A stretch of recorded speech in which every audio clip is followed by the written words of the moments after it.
15 марта прошлого года Снегиревка была захвачена российскими войсками и оставалась под их контролем около 8 месяцев. Перед этим город несколько раз подвергался обстрелам со стороны российских вооруженных сил. 14 марта произошел авианалет, который разрушил почти целый квартал. Местная жительница Тамара, живущая неподалеку, так вспоминает эти дни.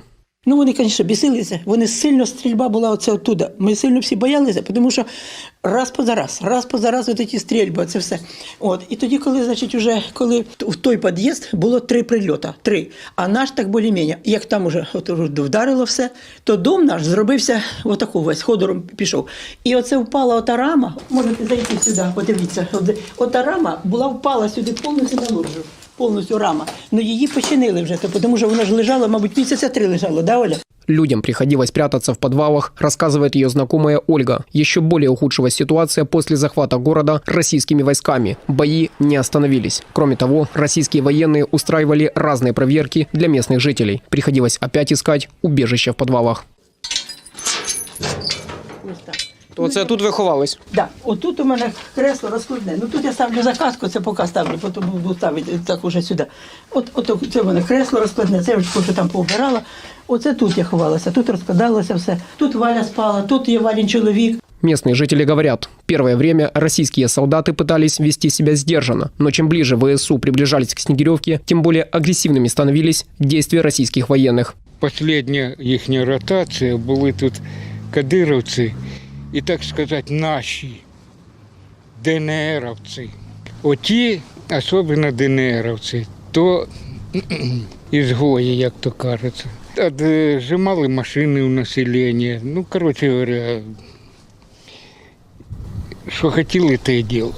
Линия фронта находилась в 5 километрах от города, поэтому звуки взрывов здесь были слышны все 8 месяцев оккупации.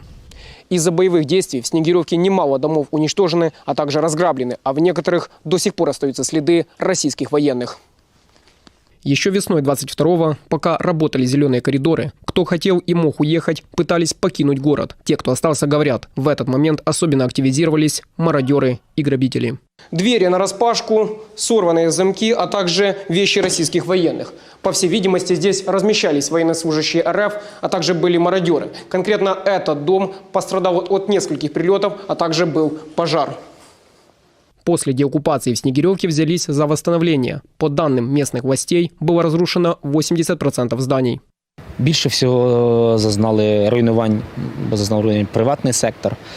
Також багато руйнувань зазнали адміністративні будівлі. Якщо казати про відновлення, то безпосередньо саме перше – це вода і світло. І рахую, що в принципі воду ми доволі швидко відновили. З світлом трошки повільніша ситуація відбувалася. Чому? Тому що для того, щоб відновити лінії електропередач, треба було, щоб співробітники ДСНС пройшли і розмінували ті ділянки, де безпосередньо було зруйновано. Однако даже после освобождения населенного пункта здесь чувствуется угроза от российских войск. В Снегиревке почти каждый день есть опасность от ударов беспилотниками. На Пасху был ракетный обстрел, погибло 2 подростков, а подрыв Каховской ГЭС привел к затоплению около 375 домов. Ну, у нас вода підійшла на цьому уровні, у нас була вода. Все позривали ми, тому що воно все кругом затопило. Дивани попропадали, це люди дали диван, щоб було в чому нам спати. Стол ось, що залишилося зі стола, його невозможно, все цвіте. То ми вивели хазяйство на вулицю, серед ночі виводили. Що могли, попіднімали, ніхто не предполагав, що настільки вода підніметься. Що треба? На даний момент треба свої матеріали. Що буде далі відбуватися? Надіємося, що ніде виїжджати не будемо.